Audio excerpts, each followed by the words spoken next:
selamat pagi. Jumpa kembali dalam renungan harian GMI Ebenezer. Firman Tuhan adalah firman kebenaran. Setiap orang yang percaya kepada firman Tuhan, maka ia akan memperoleh hikmat, bijaksana, dan juga hidup yang kekal. Mari kita berdoa. Sungguh besar kasih-Mu atas hidup kami, sehingga setiap hari kami boleh merasakan penyertaan dan pemeliharaan Tuhan atas hidup kami. Tuhan, berilah hikmat dan bijaksana kepada kami, sehingga kami mengerti firman Tuhan. Dan biarlah firman yang kami pahami, kami lakukan dalam kehidupan kami, sehingga kami boleh menjadi pelaku firman-Mu.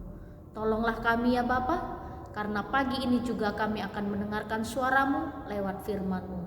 Di dalam dan demi Yesus Kristus kami berdoa dan mengucap syukur. Amin. Pagi ini kita akan bersama-sama merenungkan satu tema firman Tuhan, bagai pohon ara yang tidak berbuah. Bapak Ibu serta saudara-saudari, di daerah Palestina itu ada 3 pohon buah-buahan yang sangat terkenal. Dan ketiga pohon buah-buahan itu adalah pohon anggur, pohon ara, dan pohon delima. Ketiga pohon ini dikonsumsi oleh orang-orang daerah Palestina. Dan pohon ara itu adalah pohon buah-buahan asli tanaman Asia Barat Daya di wilayah Israel, yaitu daerah Syria dan Mesir. Dan pohon ara ini rupanya dia memiliki umur yang cukup panjang. Dan buah pohon ara ini juga memiliki kemampuan beradaptasi dengan baik dengan jenis tanah. Artinya buah pohon ara ini ditanam di mana saja bisa tumbuh.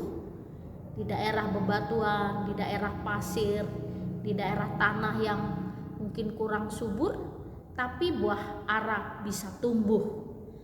Lalu pohon ara bisa mencapai tingginya 9 meter dan batangnya kira-kira 0,6 meter. Jadi diameter pohonnya. Lalu pohon ara juga memiliki cabang yang melebar dan daun yang rimbun, sehingga pohon ara bisa tempat untuk bernaung burung-burung. Berbagai macam burung bisa bernaung di bawah pohon ara. Lalu Bapak Ibu serta saudara-saudari, pohon ara juga menjadi sumber makanan. Waktu zaman Alkitab, orang-orang Israel mengkonsumsi buah pohon ara. Tapi sampai hari ini, buah pohon ara juga masih terkenal. Mereka orang-orang Israel banyak mengkonsumsinya menjadi buah. Dan sekarang bisa dibuat jadi kue kering buah ara. Lalu di dalam perikop hari ini, dalam Nats Lukas 13 ayat 8-9, firman Tuhan berkata demikian. Jawab orang itu, Tuan, biarkanlah dia tumbuh tahun ini lagi. Aku akan mencangkul tanah sekelilingnya dan memberi pupuk kepadanya. Mungkin tahun depan ia berbuah, jika tidak tebanglah dia. Dalam perumpamaan tentang pohon ara yang tidak berbuah, Tuhan Yesus menceritakan bahwa buah pohon ara, seorang tuan menemui buah pohon ara tidak berbuah. Buah pohon ara itu ada di tengah-tengah pohon anggur. Nah, buah ara yang ada di sekitar lingkungan pohon anggur, dia adalah pohon yang ditanam oleh sang tuan, dipelihara, dipupuk, disiram, dan diperhatikan. Lalu tiba masanya tidak berbuah. Bagaimana perasaan Bapak Ibu ketika menanam satu pohon, sudah waktunya pohon itu berbuah, dia tidak berbuah? Pasti sang tuan jengkel.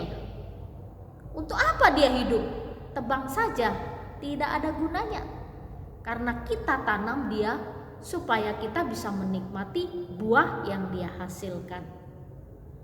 Nah, Bapak Ibu saudara-saudari yang dikasihi oleh Tuhan, bagai pohon ara yang tidak berbuah. Ketika dia tidak berbuah, dia akan ditebang karena tidak ada gunanya. Ini adalah satu kisah yang menggambarkan kehidupan orang-orang Kristen yang tidak menghasilkan buah. Maka kekristenannya tidak ada artinya. Kalau tidak ada artinya, untuk apa?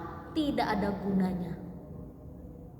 Nah, orang-orang Kristen yang tidak berbuah, orang-orang Kristen yang tidak menghasilkan sesuatu yang baik, dan orang-orang Kristen yang tidak hidup di dalam Kristus, mereka akan ditebang. Mereka akan dilupakan oleh Tuhan. Jadi Bapak Ibu serta saudara-saudari, orang-orang Kristen yang sudah percaya kepada Tuhan harusnya menghasilkan buah. Dan buah itu adalah buah pertobatan. Tidak ada manusia di dalam dunia ini yang tidak pernah berbuat dosa. Ketika kita berbuat dosa, kita minta ampun kepada Tuhan.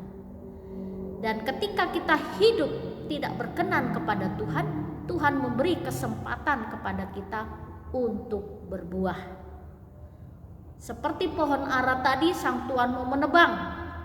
Lalu sang pemelihara kebun katakan, tunggu dulu, 2 atau 3 tahun kita lihat. Kalau dia tidak menghasilkan buah, kita tebang saja.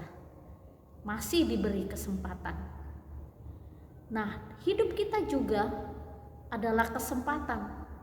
Kalau hari ini kita masih menikmati udara yang segar, hidup yang nyaman, dan kita masih menikmati berkat Tuhan, Tuhan memberi kesempatan kepada kita untuk hidup dan juga menghasilkan buah.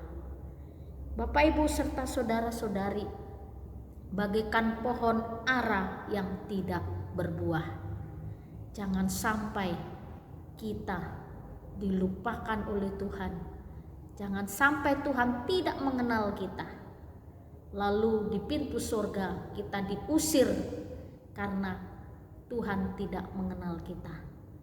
Jadi hidup kita sebagai orang-orang Kristen, kita harus buktikan, tunjukkan bahwa benar-benar Kristus hidup dalam kehidupan kita. Kita terus sirami hati dan pikiran kita dengan firman Tuhan, terus belajar mendengar, menjadi pelaku dan menjadi saksi Tuhan. Sehingga ada buah yang kita hasilkan yang memuliakan nama Tuhan. Kita berdoa. Kuasai hati dan pikiran kami ya Tuhan, supaya kami menjadi orang-orang Kristen yang menghasilkan buah, yang menyenangkan hati Tuhan, yang memuliakan Tuhan, dan menjadi saksi-Mu di tengah-tengah kehidupan kami di dalam dunia ini. Tolonglah kami ya Bapa, supaya kami terus menghasilkan buah yang memuliakan Tuhan, buah kekristenan, buah pertobatan dari hidup kami. Kami mau hidup lebih baik lagi.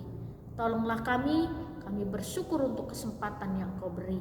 Di dalam dan demi Yesus Kristus kami berdoa dan mengucap syukur. Amin. Selamat pagi, Tuhan Yesus memberkati.